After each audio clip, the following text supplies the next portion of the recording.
So thanks for sitting down with me, the wonderful Jemma Lee Bevan. How are you? I'm all right. How are you? It's good. It's good. Indeed. I was saying earlier, I'd much prefer to someone be nervous about being on the show than it be their 80th gig and they're just spurting out like the same old tired, repetitive stuff they said at 100 shows before. Wow. Yeah. Low energy, don't care, right? So tell us a little bit about yourself. For those people who don't follow you, tell us a little bit about yourself. So I run Social Jems. Social Jems has been going for about 7 months now. It's a social media company, so we can train people on how to get the best out of LinkedIn and generate leads. Or if you're not comfortable writing, we can do the content for you. Nice. So we differ a little bit to most marketing companies where we actually put that personality in. So when we're writing that content for these individuals, there'll be 3 posts a week that we do that are about the person, their own personal struggles and successes. And then 2 about the offer, points and value that it offers. Because as we both know, it's all about that personal element in LinkedIn. And we can write the most well-structured business-like content ever, but it's not going to get any content. It's not going to get any traction whatsoever. They want to know the person behind the brand. So we need to ensure that it's them coming through in the content. Yeah. And why that sort of split? Why a kind of 60-40 split if it's 3 personal and 2 business? That's just my personal preference. So there's quite a few people that do what I do. There's a lot of different help and guidance on that. Quite a few people will say it's an 80-20 split. Personally, it's just because I'm from a sales background, so I did business development for 10 years. So I think you need to have that little bit more information on who you are and what you do.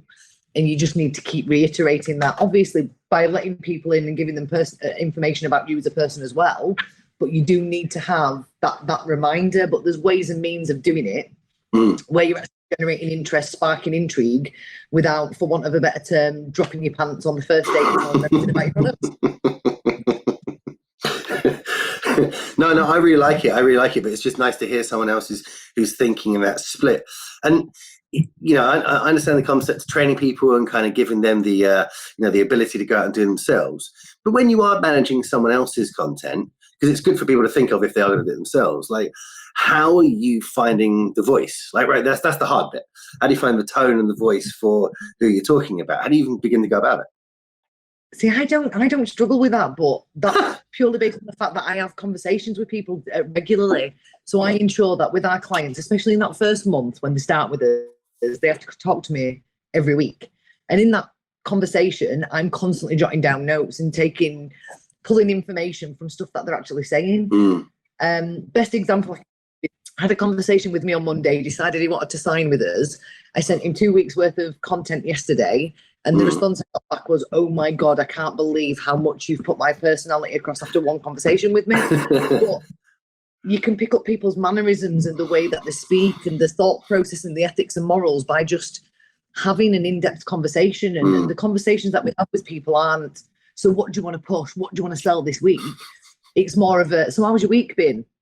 What's happened? Sure. What conversations have you had with your clients?" Because the conversations that you're having with clients and potential end clients, it's all relatable content. The questions that potential clients are asking is what other potential clients ask.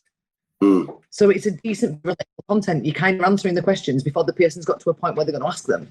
Sure. And then obviously, like, the juggle with the kids and how you're coping with having them stuck at home with you. Like, mine sits and fires Nerf guns at my head. In his bedroom now and knows that if he comes down in front of this live, he's in trouble. Now's not Nerf time, all right? Now ain't Nerf time. So it's Pokemon in right now. But that's awesome, because I think a lot of places don't necessarily, a lot of people, actually, agencies not so much, but a lot of people will offer the kind of social media management, and it's just out of the box. Like, it's just, right, what are your 4 products? We're going to talk about that. What's that?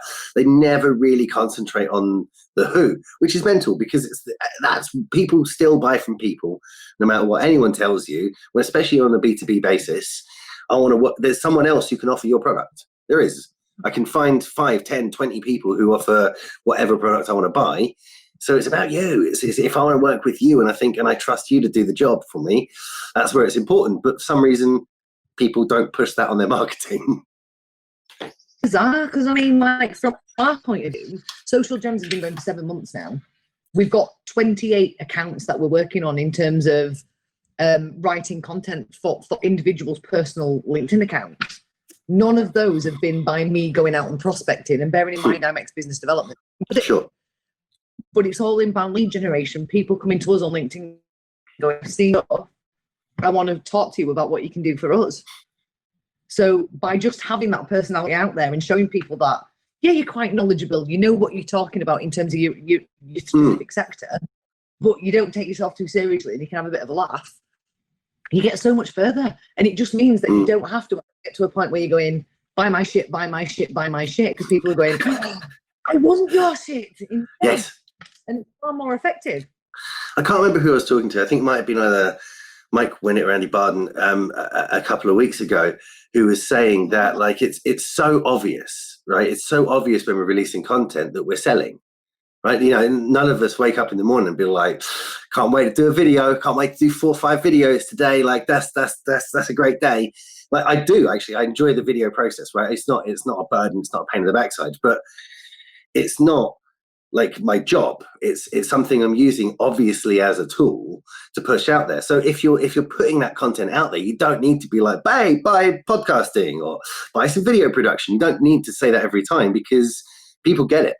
People are now looking at you, and then they can easily say like, what is this? I watch 3 videos a week of this person. What do they do? Oh, I need that thing. And if you're using your content, like you say, if you're using it properly and you're kind of aiming everything a little bit towards what you do, so people at least know when they catch a personal video that, you know, you're not an accountant, you're a plumber, or, you know, whatever it is, you should have that obviously while you're being personal. Much better way of getting things out there. It's true, and it's all about how you actually structure it as well. So you've got to spark interest and intrigue in that first line. So like prime example, I did a bit of a salesy post a couple of weeks ago and it went mental, and it was literally, I'm leaving you because I'm not getting anything out of it. And that was a conversation that I'd had with the client. And I ended that with, you might find it strange that I'm turning around and telling you someone's leaving because they're not getting anything out of it, but because I claim to generate inbound leads, right? Sure. But LinkedIn, you get out of it what you put into it. And if we're writing content for people, we also train them at the same time inadvertently, because obviously we need to get them to help us push that content, because without them engaging and getting involved in different areas, it's only going to go so far. Of course. The person in question wasn't actually doing anything. People commenting on this post, he wasn't responding. When they were sending him messages saying, wow, I love the messages that you're putting out there, he was ignoring them and then wondered why he wasn't getting anything out of it. Well, LinkedIn is essentially a giant networking event. Yeah. And if someone walks up to you and goes, oh, I've seen you and I love your content, and your response is, yeah. I always say to people, it's like walking into a pub and saying, I am very charming, I'm well endowed, and I've got lots of money. I'm looking for a date tonight, and someone walks up to you and says, like, hey, that sounds cool. Let's, do you want to get a drink? Just don't reply. Like, are you kidding me? Like, no one would do that.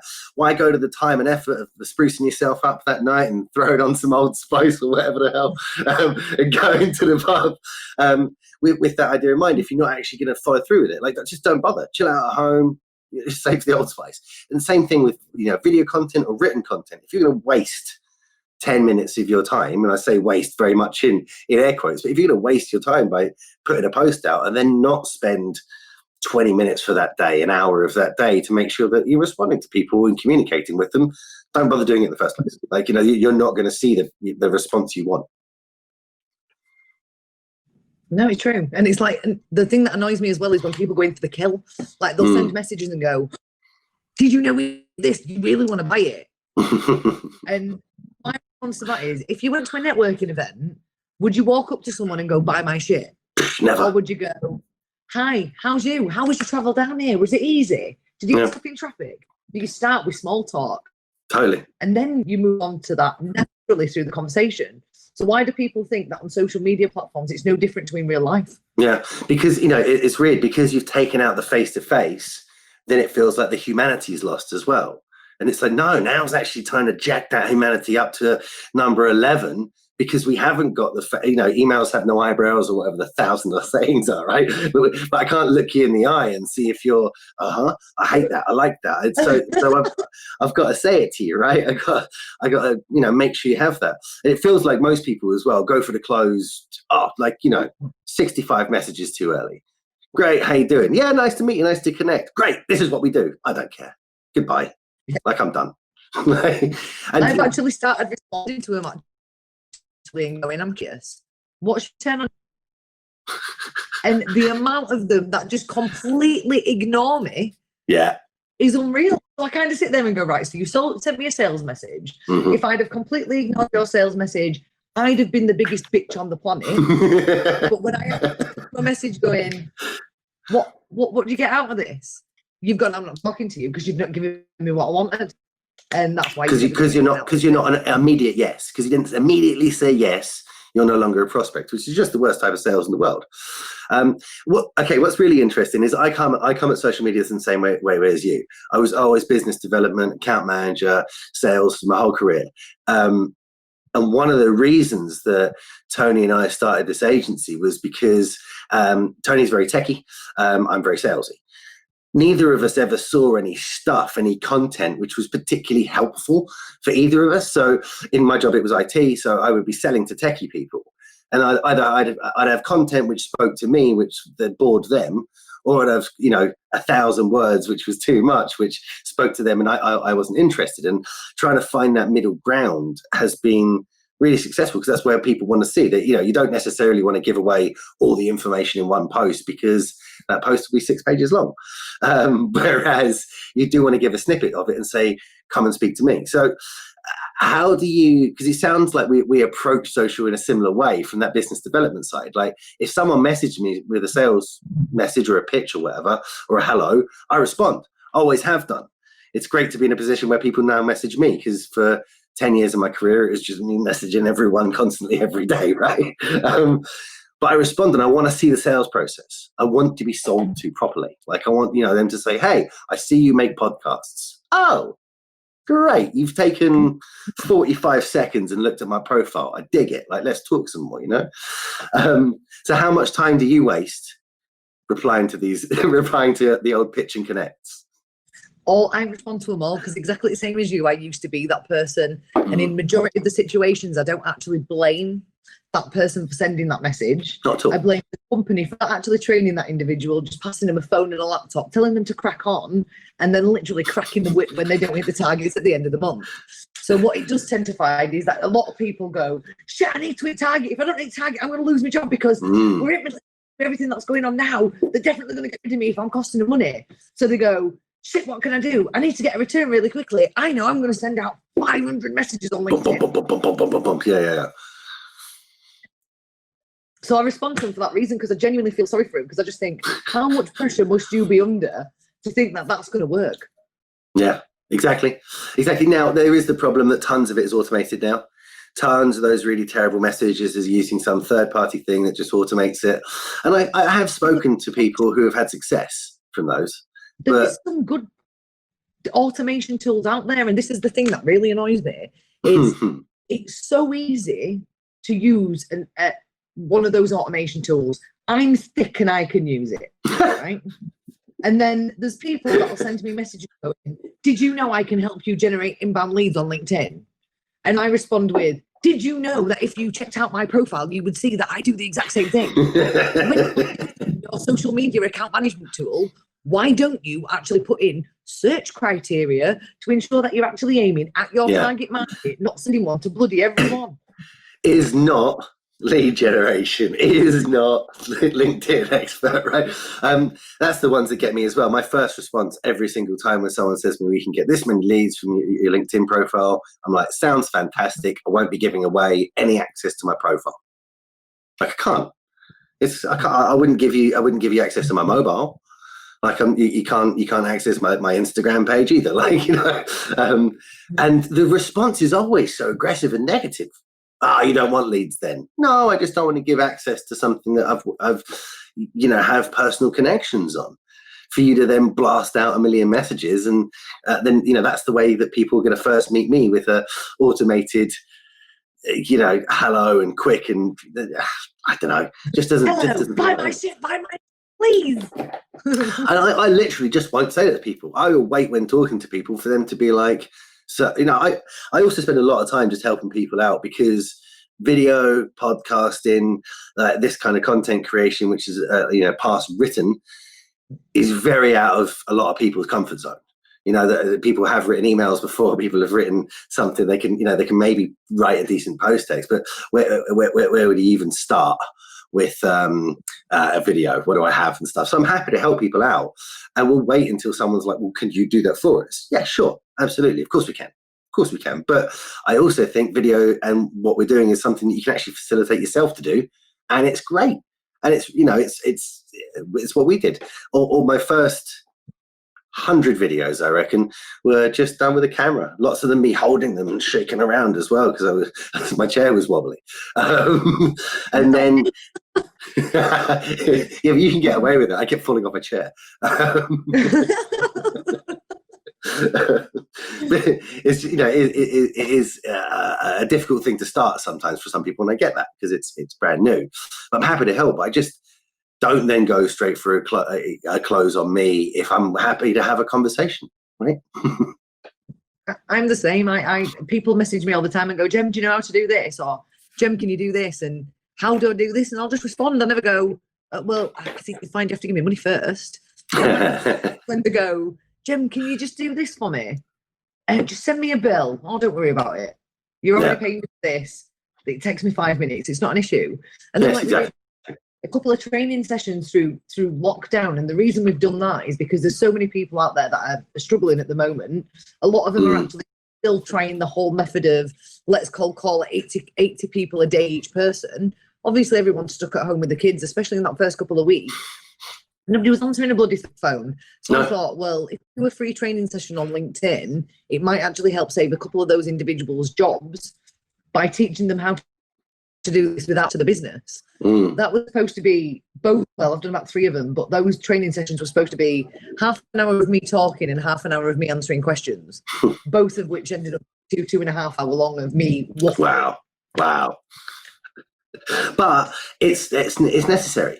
It's really, really necessary. I had a call yesterday of someone who's trying to start off same sort of thing, meant to be an hour's call. 2 hours later, we were still kind of waxing lyrical, because it's like, oh yeah, then there's your YouTube account. Oh right, and what are you going to do it in 16:9 or 1:1? Oh, there's another half hour, and it's great to help people. And I love the fact that so many businesses like yourself and a bunch of other people I've spoken to, and we've been trying as hard as we can as well to help people out in this situation. It's not, we don't have to keep these skills hidden. I don't mind if everyone I know is like using LinkedIn better. Right? I'm down with it. If everyone starts releasing videos, great. I'll have to make even better videos to cut above the noise. I'm down with that. Bring it on. That sounds like a really nice place to be. So where did the change happen? Where did the change happen from you? Where you were working, as you said, at BD in recruitment, and then 8-9 months ago, is it? Yes, it was about 8 months ago now. I was head of sales at the British Institute of Recruiters. So they're not a recruitment agency, they're a governing body for the recruitment space. Wow. I had a team of salespeople that I was managing. I was in charge of strategic partnerships, account management. My sales targets were higher than everyone else's. We'd get a lot of people coming to us and going, I want in. Jim, can we have a call? And then when you got on a call with them, it'd be, I need you to teach me how to use LinkedIn. And I'd be like, but that's not what I do. And I'm like, yeah, but you're really good at it. So can you give me some advice? If you give me some advice, I'll sign up as a member. So no, wow. Right, okay. So I'll hit my target. Okay, I'll do it. Done. I guess I could tell you a few things, right? And then we started adding like LinkedIn training to some of the offering that we did at the British Institute of Recruiters. And I'd had a couple of people that I'd worked alongside for a few years that had actually contacted me and said, can you help me write content? And I was like, well, I've got a full-time job, and obviously, as I've just explained, all my roles in that organisation, I had quite a lot to do. Yes, of course, yeah. I can't just on the way home. I'm still working. I haven't got time to write some more content. Yes, so I kind of just went, well, do you know what? I'll help you out. I'll give you some ideas and pointers. And the one person in question who I called the original Social Gem, he just Nice. went, Gem, can you just do some stuff? So I did. And then I kind of sat there and went, well, this is what people have been asking me about now for about 6 months. Wow. I didn't realize that LinkedIn and how to utilize it effectively wasn't common knowledge. That is true. Yeah. So I kind of just went, well, do you know what? Everyone keeps asking me these questions. At the moment, I live in a 2-bedroom terraced house that I bought when I was 23, so my overheads are quite low. So if I don't do it now, I'm never going to do it. Yeah. And I don't think I have the opportunity to be able to when I'm a bit older. No, indeed. Because everything gets a little bit too much, and then there's too many responsibilities to be able to say, I'm going to start again and start something of my own with no safety net. Exactly. So we, just decided one day that I was jacking it in and I was going to set up on my own. Me and Charlie did a video of us singing and dancing in the car as this is me, this is what I'm doing now. Yeah. And by the end of that first day, we had 3 clients. Fantastic. It's just absolutely brilliant. So it is almost telling itself. So where did your LinkedIn skills come from? And I think I kind of know the answer, because before anyone else understood what LinkedIn was, recruitment did. So, but where did you get, and how did you get to the point where people were saying, hey, I love what you're doing there. I'll buy whatever you want, as long as you teach me how to do some LinkedIn-ness. Well, it's been a really weird journey. So a guy called Simon Young, who's search engine optimization, I used to work at a design and print agency with him. So we did design, print, and search engine optimization. It was just before recruitment, and the recruitment space had actually switched on to search engine. Charlie's 8 now, and Charlie was 6 months old when this happened.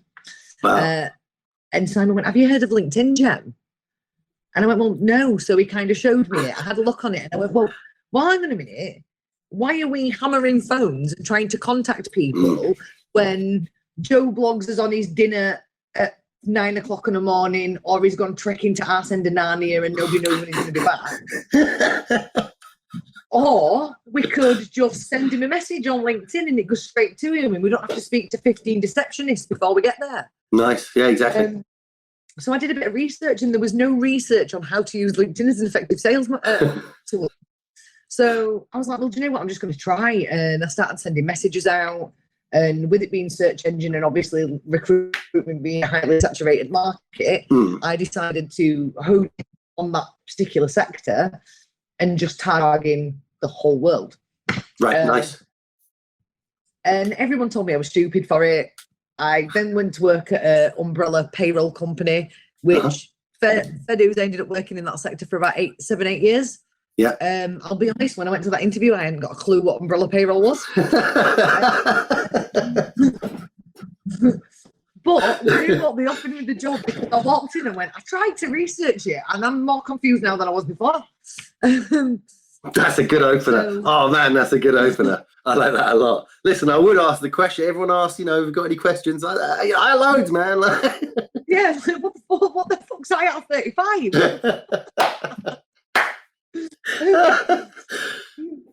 So I went in and I actually said to him that I'd been working at a design and print agency. I'd been trying to utilise LinkedIn. I would do the cold calling that they needed me to do because I was a business development executive setting meetings for the BDM back then. Sure. And I wanted to see if it worked. And they were quite supportive. They didn't really believe in it, but they were supportive nonetheless.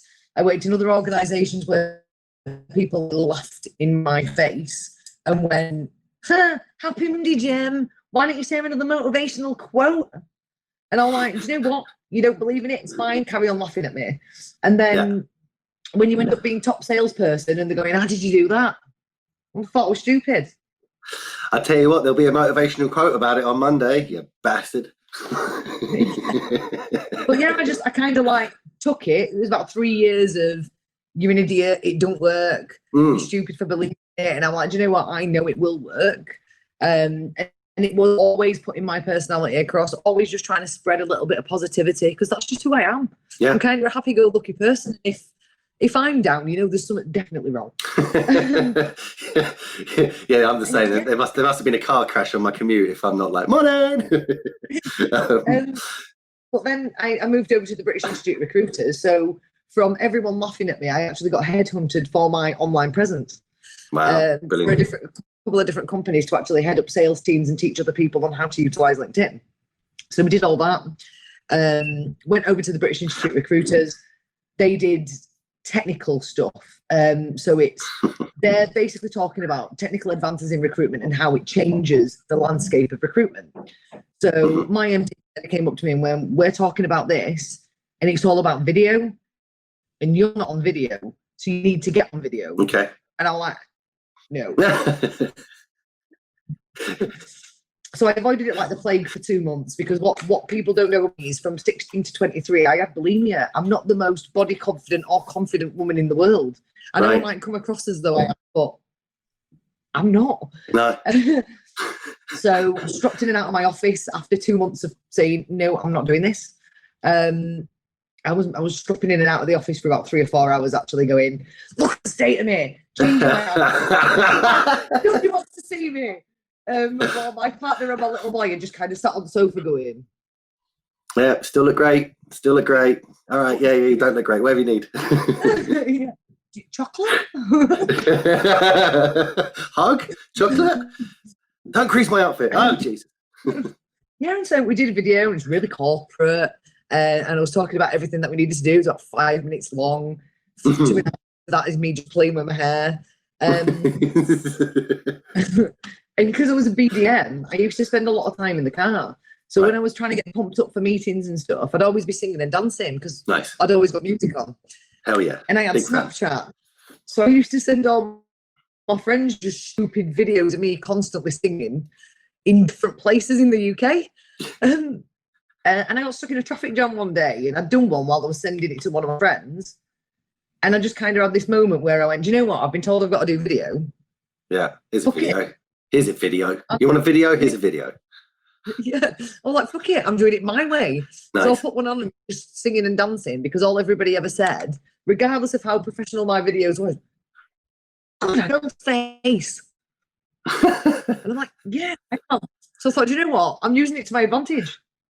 And when we started doing stupid videos about singing and things like that, and I actually felt a lot more comfortable in that area than I did trying to be overly corporate, because it's not who I am. Yeah, and what I've found as well, because over the period of releasing videos, I was really heavy and managed to lose a chunk of weight, but hated being on film for that. Would only get shot neck up. And what I found is the more videos that you release and the more that you're doing it, actually you get a little bit more comfortable with your entire self as well, because you get such into momentum of doing the videos. You're like, I know I have to do another one this week. Oh, I'm wearing a crumpled t-shirt. Okay, cool. And then 3 weeks later, you're like, oh, I haven't done my hair either. So what? I'm releasing 4 videos this week. Maybe 3 of them I can look like I didn't just get out of bed. But I found it actually gives. And when you see good comments come back, most of what I've found from being, anxious and nervous and having any kind of like body image or whatever has always been mostly up here. And then when you see people coming back and no one's like, you fat bastard. No one's saying that. They're just like, hey, good point. Or like, no, I disagree. That's fine. But no one thinks like my t-shirt's too tight. Okay, cool. Like, what a nice place to live. And it makes everything a little easier, I find, with, when going into rooms, getting ready for meetings. I'm not panicking about getting ready, because I'm kind of used to being out there a lot more confident with it. I completely agree. I actually did a post on this the other week where I put, I'm not getting the video. I can't do it. I'm sorry, but you can all fuck off. If I can, you can do it. I had no body confidence. I had no confidence in myself when I started doing them. The confidence comes from doing them, and others accepting you helps you accept yourself. Yeah, it's such a powerful thing. Well, that's one of the things that I've been so more and more from doing these live shows, different people across LinkedIn, is it just feels like the best community. It just feels like the best community, because there's kind of there's a reason we're all there. There's a commonality that we're all there to work. But just because I'm there to work doesn't mean that I only want to digest the driest of content. Just because I work in IT doesn't mean I only want to see technical stuff for 8 straight hours. Like, it's not how anyone works. Like, it just isn't, is it? So much better to have content and watch stuff from people, which is just like I would around the office, but now have it everywhere. It speaks to more people. Like, it's just out there more, right? Do you not think as well with the community side of it that it gives you a false sense of actual communities in like real life? Josh always tells me I live in a LinkedIn world, because if someone's rude, I'm like, what? People aren't like that. And he's like, this is LinkedIn. That's why he just called you a wanker, because you cut him up. How dare he? This is a oh no, this is a professional environment. You're right. I'm in McDonald's. Yeah. So Facebook. This is Facebook. Right, so we've had a question from the audience while we've been online. So Taylor Nile asks, I'm just going to throw one out you right in the middle of there, no prep or anything. A lot of LinkedIn coaches will show you stats on reactions and new profile views. How much of this can be attributed to the coach's direct interactions, taking engagement with the content? What? Do that again. So I reckon basically what they're saying there is an awful lot of people, when they're running social media, will show the stats and show how it increases. But how much of that is just because that social media person is actually doing the being someone who's engaging? I'm going to change that question. How do you facilitate people to start using content, start releasing themselves? So it's all about a lot of people, and I call them LinkedIn lurkers. So you'll tend to find that the majority of individuals that actually come to you and say, I need your help, will have never liked or commented on anything that you've done in the past. Yeah. That's not because they don't want to. A lot of people are actually petrified of people taking them the wrong way, and they're scared about releasing content, because although LinkedIn is one of the most supportive communities, there is still troll-like behavior on platforms like that. Oh, a lot of people 100%. Worry about this. So what you tend to find is, the profile views will increase when a coach or someone who's training or writing that content will increase, but it's a mixture of things. It's not just them actually releasing that content, it's them releasing that content and the engagement, one or the other. Yes. They're both working in conjunction. So you can write the most well-worded, effective piece of content ever, but if you've never engaged with anyone before, you're not even going to get a like. Right. So what I actually tend to tell people, we'll have people that will contact us and say, do you know what, Jim, I want to start next week. We'll also have other people that say, do you know what, I want to do this, but I want to start it at the beginning of next month. I want it to start as a fresh month. Sure. My conversation with that individual would then be, right, okay, well, if you want to do this in a month, then I want you to help me. We can ensure that in that first week, when we actually start working with us, that we generate more traction. The way you do that is to go out and start adding new connections that are specific to your target market. I want you to start getting involved. I want you to ensure that you're following the hashtags where your target markets are. I want you to start having conversations. I want you to start building that rapport. Yeah, there might be the other person that doesn't like something that you say, but what's today's news is tomorrow's chip paper. They're gonna have moved on to something else. So you're not going to be remembered for, well, I didn't like your view on that. They're going to remember the whole of your personality and how you come across the majority of the time. Yeah. Not, oh, I didn't like that one thing that you said, because my that in line with that. Exactly. And it's a mixture of things. It's not all the trainer, it's how engaged that individual is in what we're actually doing. So there's some people that will actually contact you and go, yeah, absolutely, I want you to do everything for me. And you do it all, and they'll go, well, my profile view hasn't increased. Yeah. Well, I've not spoke to anyone. Time for that. So well, it's not going to work then. And also, like, you know that you're the expert in the industry. Like, yes, sure, I can help, I can coach, I can manage, the release of it, but you're the expert in the thing you do. I'm not. Yeah. I can help you communicate that and the best ways of going about it. But I don't know. I could get access to your LinkedIn. I could look through your connections.